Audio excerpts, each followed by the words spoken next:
Saludos mis mortales favoritos, Amos y algo de cosas por acá, y en esta ocasión vamos a hablar brevemente en esta cápsula acerca de un pasaje que un hermano adventista por ahí me colocó y me dijo: esta es la evidencia de que efectivamente el sábado está vigente como mandamiento para la iglesia en el nuevo pacto, y me da precisamente Lucas 23:56, donde dice esto: y guardaron el día de reposo conforme al mandamiento, y dice él, estando vigente el nuevo pacto. Entonces voy a proponerles hablar acerca de los círculos de contexto, que es un principio hermenéutico que los adventistas o desconocen o les da terror, porque les gusta a ellos tomar los versículos aislados, sacarlos de su contexto y hacer que la Biblia diga lo que se les antoja, ¿no?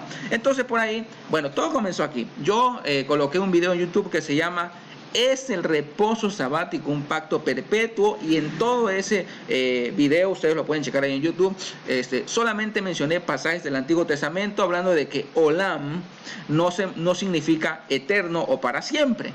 Y di los ejemplos.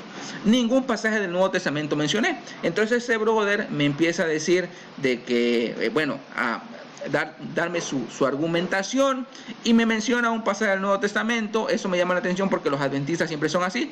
Cuando uno coloca un argumento, te colocan otros textos, pero nunca te hablan del texto que estamos hablando en cuestión, ¿sí? Son así como canguritos locos, ¿no? Entonces él me dice que, fíjense lo que dice: tú dices que dejaron de estar vigentes, hablando de los mandamientos mosaicos, en la aparición del Mesías, pero te recuerdo que cuando Jesús estuvo aquí en la tierra, el sábado estaba vigente desde su niñez, su muerte y resurrección. El sábado siempre ha estado vigente. Ojo, este brother, que se llama Anthony, a quien mandamos un saludo, dice que el sábado estaba vigente en la niñez de Jesús, por supuesto, en la muerte de Jesús, por supuesto, y dice, y en la resurrección. Ahí está el problema. Ahí está el problema, ¿sí? Entonces, en razón de eso, yo le coloco por acá: ok, dame un versículo donde se mencione en el Nuevo Testamento, que el sábado semanal está vigente para la iglesia después de la resurrección. Si tú estás diciendo que aún en la resurrección o después de la resurrección el sábado estaba vigente, dame el versículo. Y entonces por ahí, él me dice: ¿qué tienen que ver los mandamientos con la resurrección? Bíblicamente el nuevo pacto entró en vigor con la muerte de Jesús. Por supuesto, en eso estamos totalmente de acuerdo. La muerte de Jesús es el momento en el cual se instituye el nuevo pacto. Pero esto es muy importante: él me mencionó que después de la resurrección el sábado estaba vigente. Por eso yo le dije, bueno, dame un versículo donde después de la resurrección se mencione que la iglesia está guardando el 3 veces santo sábado, ¿sí? Entonces por acá él me dice, contexto: según Jesús el nuevo pacto tendría inicio en su muerte, por eso la sangre del nuevo pacto. Excelente, en eso estoy de acuerdo. Con la muerte de Cristo se inicia el nuevo pacto. Ahora me da este pasaje, Lucas 23:56: y vueltas prepararon especies aromáticas y ungüentos y descansaron el día de reposo conforme al mandamiento. Lo dice Lucas, conforme al mandamiento. Ahora dime tú, ¿ya estaban en el nuevo pacto, sí o no? Excelente pregunta, mi hermano. Bueno, esta es una pregunta trampa, a menos que sea alguien que está sinceramente equivocado o que no sabe leer la Biblia, pero de ahí es una pregunta trampa. Porque la pregunta correcta debería ser: ¿ya era el nuevo pacto? Por supuesto, el nuevo pacto inicia con la muerte de Cristo, pero eso no quiere decir que después de la muerte de Cristo todos ya están en el nuevo pacto. Por supuesto que no. Estas mujeres de hecho no estaban en el nuevo pacto, porque ellas seguían aferradas al antiguo pacto, tal y como siguen aferrados los adventistas. Ellos, 2000 años después de que Cristo murió, siguen guardando el sábado. Siguen aferrados al antiguo pacto. Ahora, hay algo que se llama en hermenéutica círculos de contexto, que este es el terror de los adventistas. Tenemos un pasaje. El pasaje clave que en este caso tenemos es Lucas 23:56. Para entender este pasaje en su contexto, tenemos que leer el contexto inmediato, versículos antes y versículos después. De ahí tenemos que leer toda la perícopa completa, que en este caso son 3 capítulos, Lucas 22, 23 y 24. De ahí todo el resto del libro, en este caso del Evangelio de Lucas, y de ahí todo el Nuevo Testamento. Esos son los círculos de contexto. Cuando sacamos el pasaje de su contexto, lo interpretamos a como se nos da la gana. Ahora veamos, en este caso, hablando de la perícopa completa, cómo estaba el asunto o el hilo narrativo del autor. Lucas nos habla de Jesús es arrestado, Jesús es sentenciado a muerte, Jesús es crucificado, Jesús es sepultado. Y es justo en esta parte donde se habla de que Jesús está en la tumba, es cuando se habla que estas mujeres guardaban el 3 veces santo sábado. De ahí Jesús resucitado deja la tumba vacía, Jesús resucitado se aparece camino a Maús y Jesús resucitado se aparece a sus discípulos. Y finalmente Jesús resucitado asciende al cielo. Vemos cómo la historia que nos va relatando Lucas se va dando de forma progresiva y de forma secuencial, ¿sí? Vamos allá entonces, vamos a ver algunas partes donde tenemos indicadores y los indicadores, el indicador que yo estoy colocando aquí está en azul. Los discípulos no entendían el mesianismo de Jesús, no. Y esto lo encontramos aquí precisamente en el propio texto cuando leemos en su contexto. Por ejemplo, cuando está Jesús en la última cena con sus discípulos, Él le está diciendo, lo que me va a pasar es algo que ya está determinado, es algo que ya está profetizado en las Escrituras, pero hay de aquel hombre por quien es entregado, ¿sí? Hablando precisamente de que Él ya está a punto de ser entregado y que ya está a punto de morir por una muerte pactual, dicho sea de paso. ¿Qué pasa un versículo después? Dice Lucas que los discípulos empezaron a discutir entre ellos, a ver, ¿quién es capaz de entregar al maestro? ¿Quién va a ser ese traidor? No están entendiendo lo que Jesús está hablando. Lo importante de lo que Jesús le está diciendo no es quién lo va a hacer, sino por qué Jesús va a morir. Ahora, un versículo después dice, hubo también entre ellos una disputa sobre quién de ellos sería el mayor. Fíjense, ellos estaban discutiendo después de que Jesús les dice que va a morir. Ellos empiezan a discutir quién es el más grande o quién va a ser el más grande en el reino. ¿Por qué? Porque los discípulos, ellos entendían que el mesianismo de Jesús era un mesianismo político. Ellos esperaban que Jesús fuera realmente el rey de ellos, pero así como lo había sido David.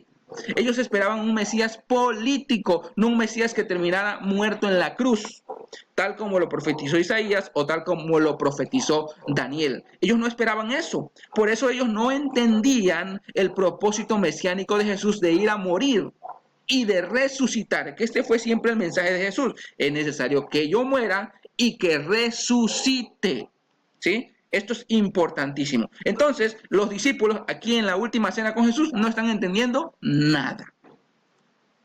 En el Getsemaní vemos a Jesús que está orando al Padre y diciéndole, Padre, si es posible, pasa de mí esta copa, y está hasta derramando lágrimas de sangre. ¿Y qué hacen los discípulos? Durmiendo. ¿No están en la misma sintonía de Jesús? No. ¿Por qué? Porque no están entendiendo de qué va el asunto. Ellos están en otra movida. Veamos el caso de Pedro y el caso de Judas. Judas entregó al maestro, ¿sí? Y alguien podría decir, bueno, el propósito de Jesús era que muriera, por lo tanto Judas estaba bien. Pues no, porque Lucas va a decir que si Judas entregó al maestro es porque Satanás lo llevó a que él entregara a su maestro. ¿Por qué? Porque era Satanás quien quería destruir a Jesús. Ahora, Pedro negó al maestro. ¿Por qué Pedro negó al maestro a la hora de ser arrestado y cuando fue precisamente el momento de la crucifixión los discípulos salen huyendo? ¿Por qué? Porque ellos no esperaban que mataran a su maestro. Ellos no habían entendido que el propósito del Mesías era morir. Ellos no lo habían entendido. Por eso es precisamente que Pedro termina negando al maestro y que cuando Jesús muere, él termina regresando a las barcas y a las redes a su trabajo anterior, y es después de que Cristo resucitó, es cuando Pedro entiende el propósito de Jesús y entiende su propósito en Jesús y empieza a predicar. Es decir, que para la iglesia primitiva el momento clave es después de la resurrección. Por eso yo siempre le digo a los hermanos adventistas que ellos pues no saben leer el Nuevo Testamento, es después de la resurrección de Jesús, denme la evidencia bíblica donde la iglesia guardaba el sábado, el 3 veces santo sábado. Ahora, Jesús en la cruz, fíjense que cuando Él muere en la cruz, todos sus discípulos están desde lejos observando porque están escondidos. Fíjense cómo dice, y las mujeres que le habían seguido desde Galilea estaban lejos mirando estas cosas. ¿Por qué? Porque todos tenían miedo, todos estaban aterrados, no entendían por qué su maestro, el Mesías, el enviado de Dios, terminaba muerto en la cruz. Para ellos era una locura. Para ellos era una locura. Por eso, acuérdense cuando Jesús le dice a Pedro y a sus discípulos, es necesario que yo vaya a Jerusalén para que muera. ¿Y qué le dice Pedro? Que nunca te ocurra eso, maestro. Y le dice Jesús a Pedro, apártate de mí, Satanás, porque me eres tropiezo. ¿Vemos?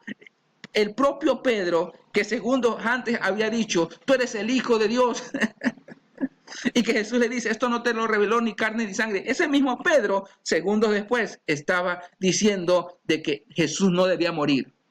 Y segundos después estaba negándole. ¿Por qué? Porque no habían entendido el mesianismo de Jesús.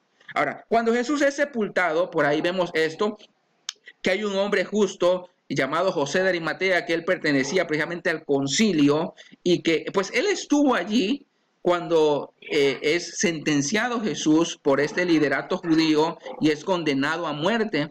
Pero José de Arimatea, al ser un hombre justo, él no estaba de acuerdo con Jesús, con que Jesús muriera. Fíjense cómo dice acá. Había un varón llamado José de Arimatea, ciudad de Judea, el cual era miembro del concilio, varón bueno y justo. Este, que también esperaba el reino de Dios y no había consentido en el acuerdo ni en los hechos de ellos. ¿De quién? Del concilio. Es decir, José de Arimatea esperaba el reino de Dios, pero cuando se entera que van a matar a Jesús, él se opone. Él dice, yo no estoy de acuerdo. ¿Cómo? José de Arimatea es alguien que se opone, al igual que Pedro también se opuso a que Jesús muriera, pero él esperaba el reino de Dios. Sí, porque los judíos esperaban un reino que era terrenal. No entendían el mesianismo de Jesús. Y por eso de ahí vemos a las mujeres que habían venido con él desde Galilea, que están guardando el 3 veces santo sábado. ¿Por qué? Porque no habían entendido el mesianismo de Jesús. Seguían aferrados al antiguo pacto, tal como siguen los adventistas el día de hoy. Por eso dice acá, y vueltas prepararon especies aromáticas y ungüentos y descansaron el día de reposo conforme al mandamiento. ¿Por qué? Porque ellas estaban en el antiguo pacto, no se habían enterado de nada. Ahora, cuando Jesús resucita, ¿qué pasa aquí? Ellas van contentas al sepulcro porque ellas van a embalsamar el cuerpo de su maestro. Pregúntame, ¿por qué van a embalsamar el cuerpo del maestro? ¿Acaso no esperaban la resurrección del Mesías? ¿Acaso no le habían creído a Jesús? No, no habían entendido nada. Es más, hasta se les había olvidado. Fíjense, ellas llegan al sepulcro, buscan el cuerpo, se asombran y entonces quedan perplejas y les dice el ángel, ¿por qué buscan entre los muertos al que vive? No está aquí, ha resucitado. Y les dice el ángel, acuérdense de lo que él les dijo cuando estaban en Galilea. Y entonces fíjense, esto es importantísimo, porque entonces dice, entonces ellas se acordaron de sus palabras. Se acordaron que Jesús les había dicho que debía resucitar, que debía morir y resucitar. Es decir, que cuando ellas estaban guardando el 3 veces santo sábado, no esperaban que Jesús resucitara.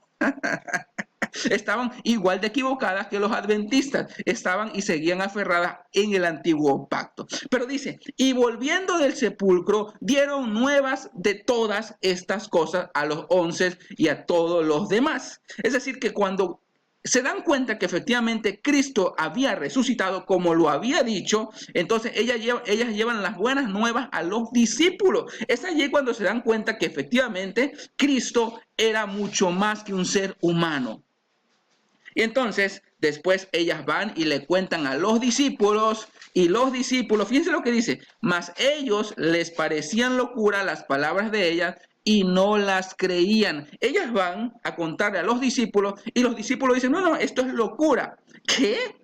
Los discípulos tampoco estaban esperando que Jesús resucitara y por eso no le creyeron. Dice, pero levantándose Pedro corrió al sepulcro, el que le negó, sí, Pedro el que le negó, corrió al sepulcro y cuando miró dentro, vio los lienzos solos y se fue a casa maravillándose de lo que había sucedido. Es justo allí cuando Pedro entiende que Jesús ha resucitado y que es lo que Jesús les había dicho. Y entonces se fue a casa maravillándose. Es decir, que en ese momento Pedro entiende que efectivamente Jesús era el Mesías. ¿Pero por qué? Porque había resucitado. Ahora, camino a Maús también Jesús se le aparece a unas personas y ellos, dice por acá, que tenían los ojos velados porque no entendían por qué Jesús había muerto siendo un hombre inocente. No entendían el mesianismo de Jesús.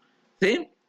Ahora, también Jesús se les aparece a los discípulos y los propios discípulos de Jesús se espantan, pensaron que estaban viendo un espíritu. Y entonces dice, Jesús les abrió el entendimiento para que comprendiesen las escrituras. Es decir, que en todo el flujo temático de Lucas 22, 23 y 24, todos, absolutamente todos, no habían entendido el mesianismo de Jesús. Inclusive, después de que Jesús asciende al cielo, ellos seguían reuniéndose en el templo. No se acordaban que Jesús había dicho que el templo iba a ser destruido.